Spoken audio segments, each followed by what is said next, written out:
परम प्रेममय जुगपुरुषोत्तम श्री श्री ठाकुर परमाराध्या जगज्जननी श्री श्री बड़मा और समस्त इष्ट परिवार श्रीचरणे मोर कोटि कोटि प्रणाम एवं आजिर एही भिडियो देखुथिबा समस्ती को मोर आनंदित जयगुरु।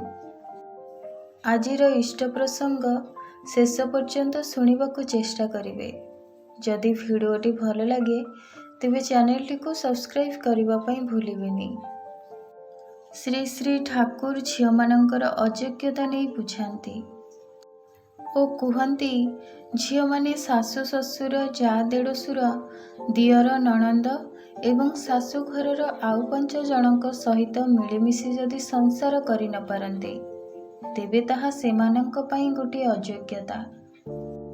पारिवारिक ऐतिह्य को धरि रखिबाकु हेले झियो मानकर उचित हेउछि स्वामींक जीवन उत्स स्वरूप जेउ माने सेई मानंकु सेवा देवा, श्रद्धार सहित सेमानंक संग साहचर्य सेवा जत्न एई सबु करू करू सेमानंक जीवनर अभिज्ञता ठारू अनेक किछि आहरण करा जाई पारे। कालक्रमे एई ज्ञान ही जीवन पथर पाथेय स्वरूप होई ठिया हुए आउ ताहा उपरे ठिया होई झियो माने सुष्ठु भावे संसार परिचालना करि शिखंती। पुणी संतान संतति को पोषण किपरि करिबाकु हेबो ताहा भी धरि पारंती। एथिरे लाभ छड़ा केबे क्षति नहीं।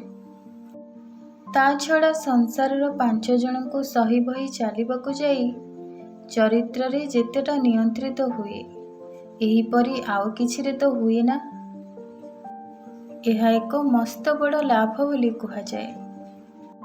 ठाकुर आहुरी भी कहती कौनसी झीर शाशु घरर अवस्था ठारू बापांक घरर अवस्था जदि भल होइथाए एवं एहा नहीं जदि सेई झीटी गर्व करि बुले तेबे बुझिबाकु हेबो स्वामींक ठारे ता मन ठीक ठीक लग्न होइनी।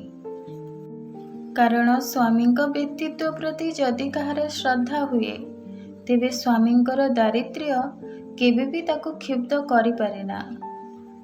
स्त्री मानकर श्रद्धा भक्ति और संतोष पुरुष मानक मनरे कर्म शक्ति जोगाए सेथिरे ही पुरुष मानकर अवस्था भल आड़कु जाए। सत्ता पोषणी कूल प्रथा और कूलाचार जेउगुड़िक सेगुड़िक मध्य परिपालन करि चलिबा भल। सेथिरे सुस्थ भावानुकंपिता गुड़िक पुष्ट होई उठे आउ अंतरर संपद और संबल बढ़े। सेहीपरि जदि पुरुष माने बापा मांकर धार धारिबेनी किंतु स्त्री को खुशी करिबा पई ससुर और शाशुंकर आंगुठी चालनारे चलिबे तेबे सेमानंक कुल संस्कृति मध्य सेथिपाई विपर्यस्त होई चलिबो आउ संतान संतति मध्य पितृवंशर गौरव संबंध रे सचेतन हेबे नहीं। अतिरिक्त मात्रा रे मामु घर प्रिय होई जिवे।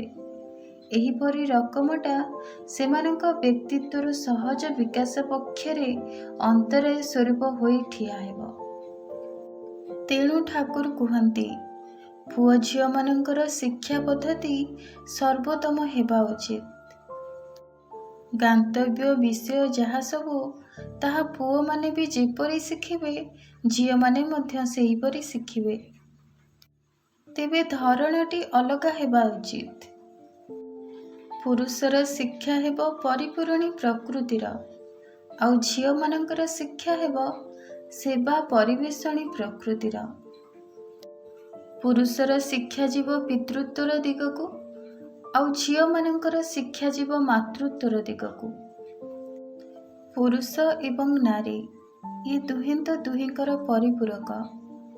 नारायण जेउठी सेठारे ही माँ लक्ष्मी किंतु नारायण को अवज्ञा करी जो माने लक्ष्मींकर उपासना करती लक्ष्मी सेमानंक पाखरे अति चंचला क्रूर और निष्ठुर। सेथिपाई प्रत्येक झियो मानंकु योग्य हेबाकु ही हेबो तेबे ताहार भविष्यत उत्तम मातृत्व। जदि झियोटी तार योग्यतारे नियंत्रित होई शाशु घर लोकंकु सही भई आगकु चली पारिला ତେବେ ସେ ଚାହୁଁ ବା ନ ଚାହୁଁ ଧର୍ମ କିନ୍ତୁ କେବେ ବି ସୁଫଳ ନ ଦେଇ ଯାଇପାରେ ନା। ଆପଣମାନଙ୍କୁ ଆଜିର ଏହି ଆଲୋଚନା ପ୍ରସଙ୍ଗ କିପରି ଲାଗିଲା ନିଶ୍ଚୟ ଜଣାଇବେ। ରହୁଛି, ପୁଣି ଆସିବି ଏକ ନୂଆ ପ୍ରସଙ୍ଗ ସହିତ। ସେ ପର୍ଯ୍ୟନ୍ତ ଆପଣ ସମସ୍ତଙ୍କୁ ଜୟ ଗୁରୁ।